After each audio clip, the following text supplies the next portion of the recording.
오늘의 주제는 제가 최근에 낙찰받은 상가에 대한 이야기입니다. 그런데 이 상가에 하나 특징이 있는데 뭐냐면은 유치권이 있어요. 그래서 그 유치권을 제가 어떻게 대응하고 어떻게 앞으로 향후 진행을 할 건지를 뭐 예시랄까? 이렇게 한번 말씀을 드리고 싶어요. 왜냐면 이 경매를 하는 사람들 이런 분들이 가장 이제 두려워하는 게 이제 유치권인 경우가 많고, 그리고 꼭 이 유치권이 꼭 경매에만 이 영향을 끼치는 건 아니거든요. 일반적인 그냥 상가나 이런 뭐 거래, 그러니까 일반 매매에서도 유치권을 주장하는 사람들이 많아요. 그래서 그 부분에 대해서 한번 다뤄보면은 유치권 투자가 이런 건가? 그리고 유치권이라는 건 이런 식으로 돌아가는 건가? 라는 거를 좀 알 수 있겠죠. 우선은 제가 낙찰받은 물건에 대해서 상세한 설명은 할 수가 없어요. 그건 양해 부탁드립니다. 왜냐면은 현재 그 임차인 분이 계시는데 제가 그분한테 이제 소송을 걸 거거든요.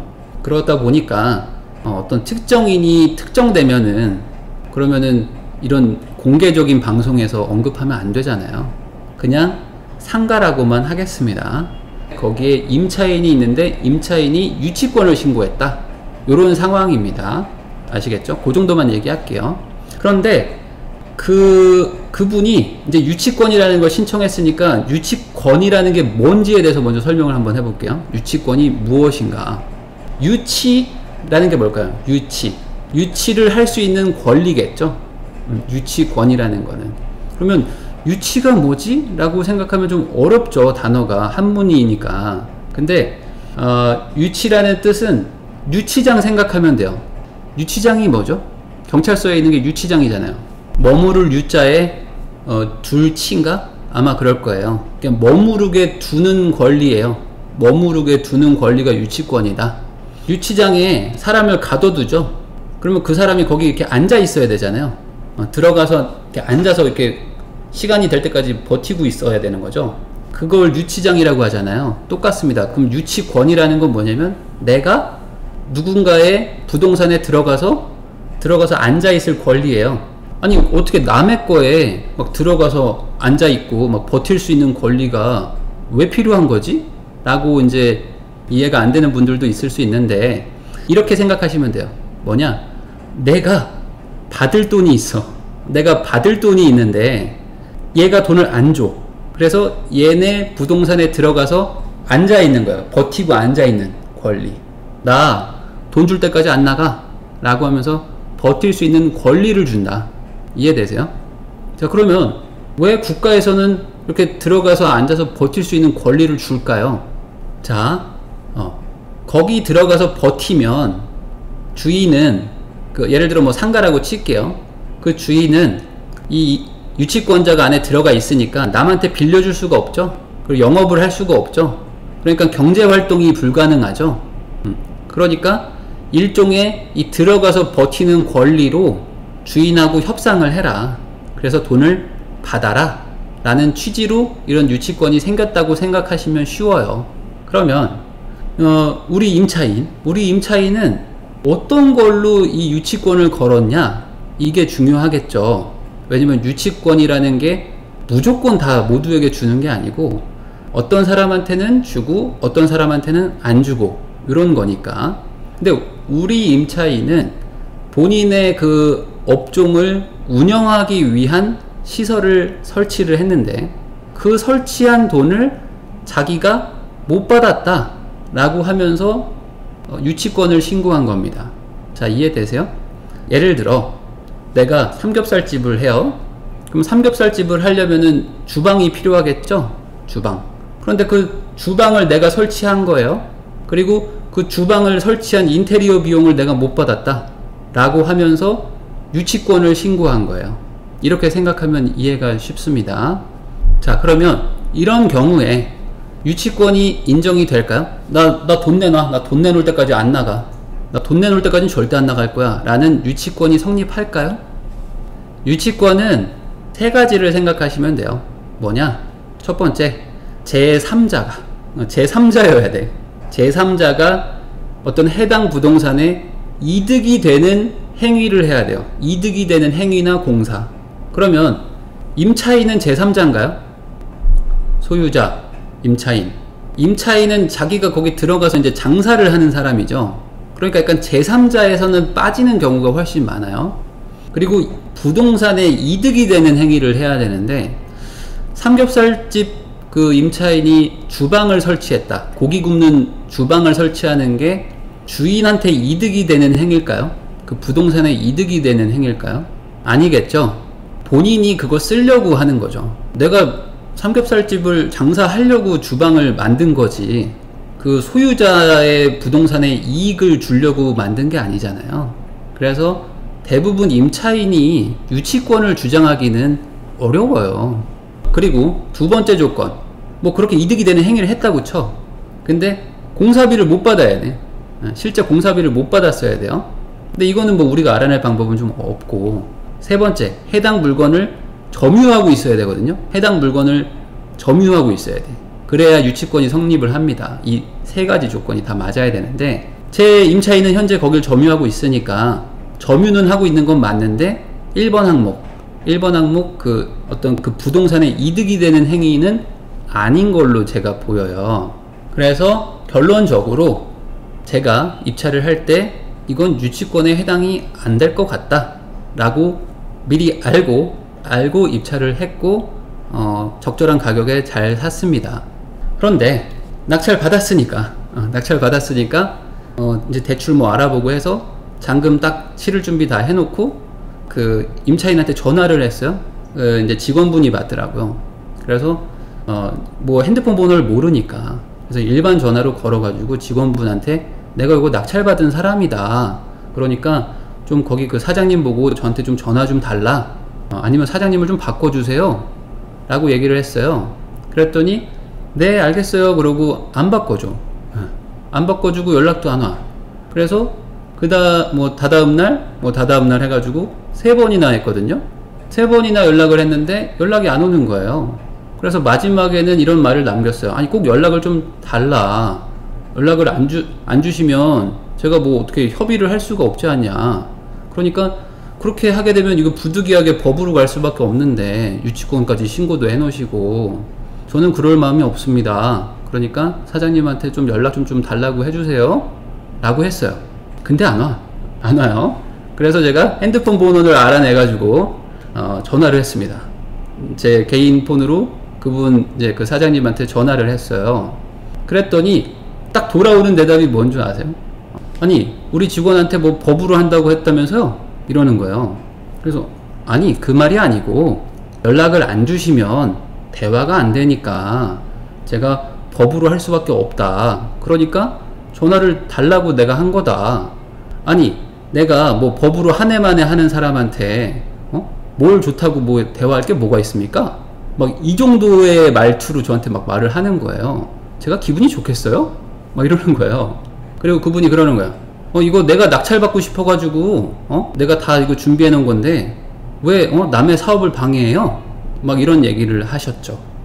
그래서 제가 그랬어요. 아니 내가 협의를 하고 싶었는데 대화를 하고 싶었는데 내가 3번이나 전화를 했는데 왜 전화 안 하셨어요? 그랬더니 또 말 안 하고 계속 화를 내. 막 됐고요, 막 됐다고요, 막 이러는 거예요. 제가 짜증났을까 안 짜증났을까? 저도 짜증이 났겠죠?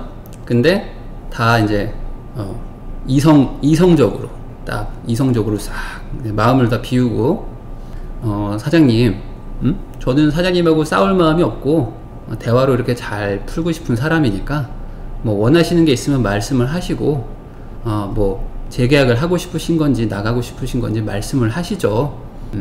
뭐 재계약 의사가 있으세요? 라고 제가 물어봤어요. 그랬더니 뭐 얼마에 뭐 하실 거예요? 뭐 라고 막 이러는 거예요. 말투가 딱 지금 말투야. 얼마에 하실 건데요? 그래서 제가 이렇게 시세를 말해줬어요. 그랬더니 뭐 그 가격이면은 뭐 저랑은 뭐 재계약은 안 되실 것 같네요. 이렇게 말씀을 하시더라고. 그래서 제가 얘기를 했어요. 그러면 유치권은 왜 거신 거예요? 그거 유치권 성립도 안 되는 거 잘 아시면서. 여쭤봤죠. 그랬더니 제가 다 변호사 검토 받고 한 거니까요. 뭐 그거는 뭐 법으로 따져봐야 알겠죠. 라고 말씀을 하시더라고요. 그래서 제가 물어봤죠. 아, 그러면 결국에 법으로 가겠다는 말씀이신가요? 라고 제가 물어본 거예요. 그랬더니 그분이 뭐 말은 안 해. 근데 뭐 이렇게 대답을 뭐 이렇게 얼버무려. 그래서 아니, 그러면 결국에 저랑 뭐 법으로 끝까지 가려는 마음이신 거냐? 저는 그렇게 싸울 마음이 없는데. 그랬더니 뭐 이렇게 얼버무리면서 뭐 그거야 뭐 가봐야 알겠죠. 별로 솔직히 대화하고 싶지가 않네요. 뭐 이렇게 하면서 끊었어요. 그래서 제가 그 전화를 딱 끊자마자 야, 이거 어쩔 수 없겠다. 법으로 가야 되겠다 라고 이제 생각을 한 거죠. 여기서 중간에 말씀드리고 싶은 게 있어요. 뭐냐, 왜 이 임차인은 이런 유치권 안 되는 건데 막 이렇게 주장을 할까? 이게 있겠죠. 왜 안 되는 건데 이렇게 주장을 하지? 왜 변호사 검토를 받았다고 하지? 안 될 텐데.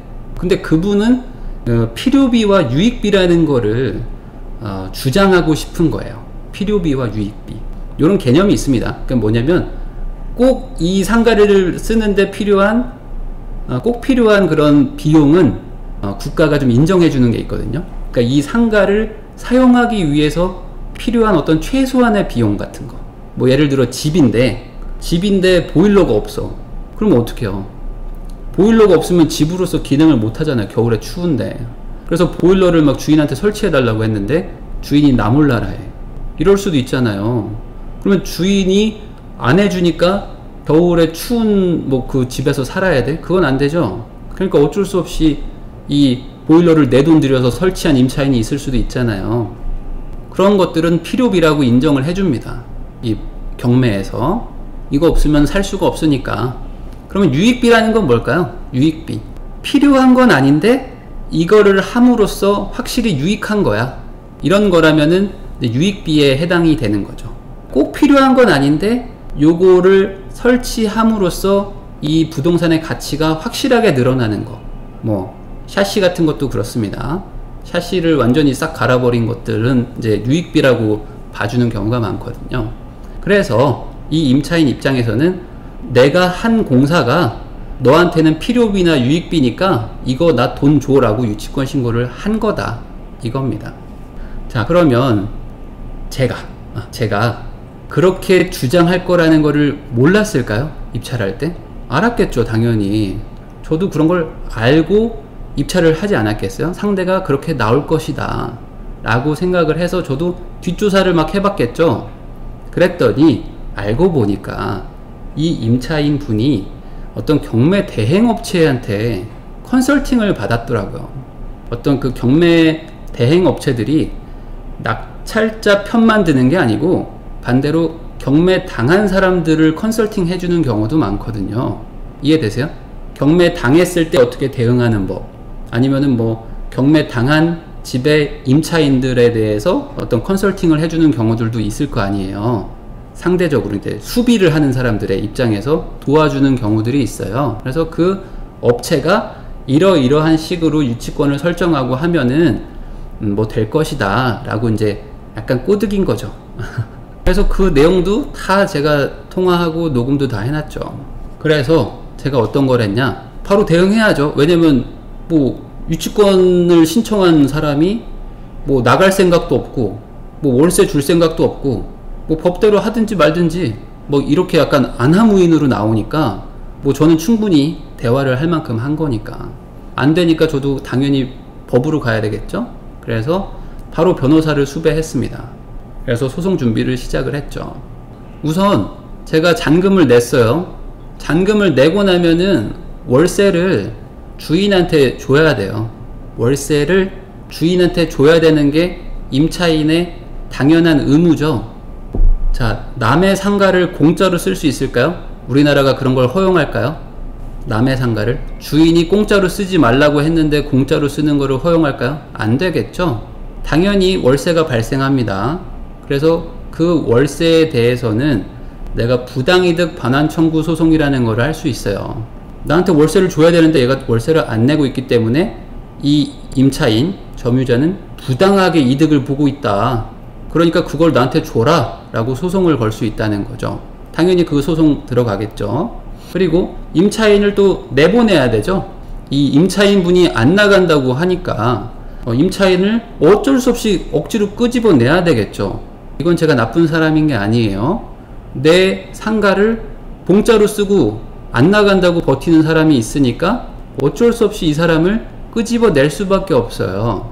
그래서 이런 소송을 이제 인도소송, 건물 인도소송이라고 합니다. 이것도 당연히 하겠죠. 그리고 그 소송에 대해서 판결을 받으면 강제집행, 실제 이제 안전모 쓰고 법원에서 고용한 근로자들이 가가지고 막 다 끄집어냅니다. 문도 열쇠공이 다 문 따고요. 끄집어내는 그런 강제집행도 하겠죠. 그리고 기존에 뭐 인테리어도 막 돼 있을 거 아닙니까? 근데 그 인테리어도 원래 원상복구를 해야 되는데 그 원상복구도 안 하고 막 버틸 수도 있잖아요. 그러니까 그 인테리어 원상복구비도 제가 손해배상 청구를 할 거예요. 당연히 하겠죠. 그리고 이분이 관리비를 만약에 안 내잖아요. 왜냐면 경매당하고 막 저랑 막 싸우고 있으니까 관리비도 안 낼 수도 있겠죠. 그러면 그 관리비에 대해서 당연히 제가 손해배상 청구를 할 겁니다.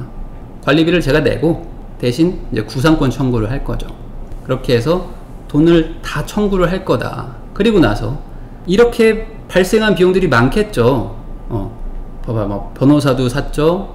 그리고 막 뭐 월세도 못 받았죠. 그리고 막 인도 소송하고 뭐 강제 집행하면서 발생한 돈, 뭐 그리고 인테리어 원상복구 비용, 뭐 관리비 하면은 돈이 많겠죠. 많이 돈이 들 거 아닙니까?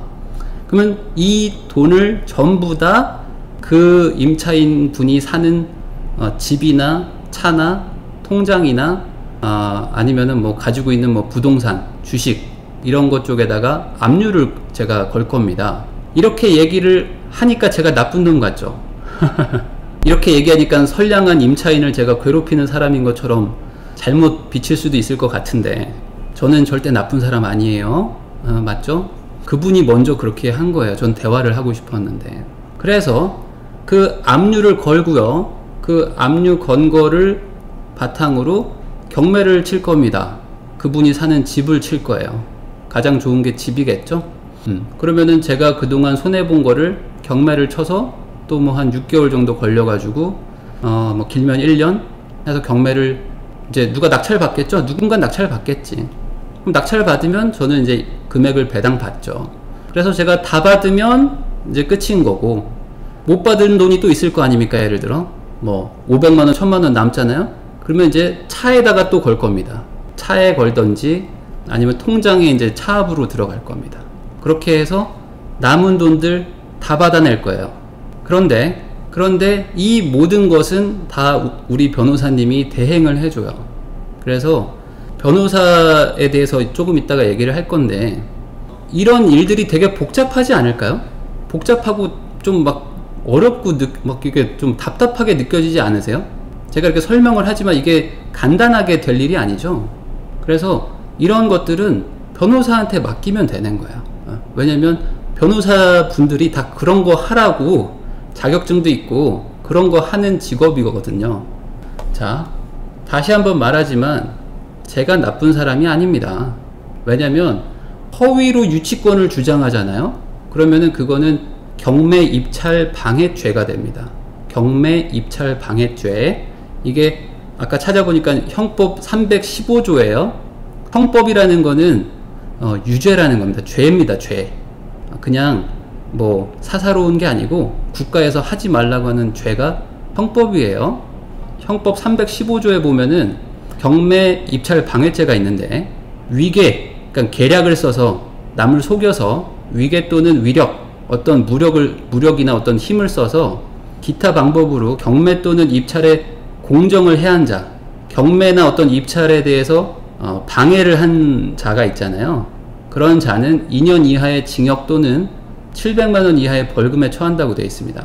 그러니까 최대죠. 최대 2년이나 700만원의 벌금에 처한다고 되어 있어요. 근데 이게 뭐 인정이 잘 되는 법은 아닌데 그래도 해당이 될 수 있다 이거예요. 그러니까 이거를 제가 뭐 걸지는 않죠. 뭐 그분하고 저랑 뭐 감정적으로 뭐 싸울 건 아니니까 뭐 사람을 뭐 형법으로 뭐 고소할 필요는 없지만, 만약에 뭐 그분이 앞으로 저한테 조금 더 뭐 막 막무가내로 나오시고 이러면은 저도 이런 거를 걸 수밖에 없겠죠. 그리고 아까도 말했지만 남의 상가를 공짜로 쓸 수는 없다고 그랬잖아요. 그러니까 월세가 발생한 만큼 제가 다 돈을 청구를 할 건데, 이런 거는 민법에 정해져 있습니다.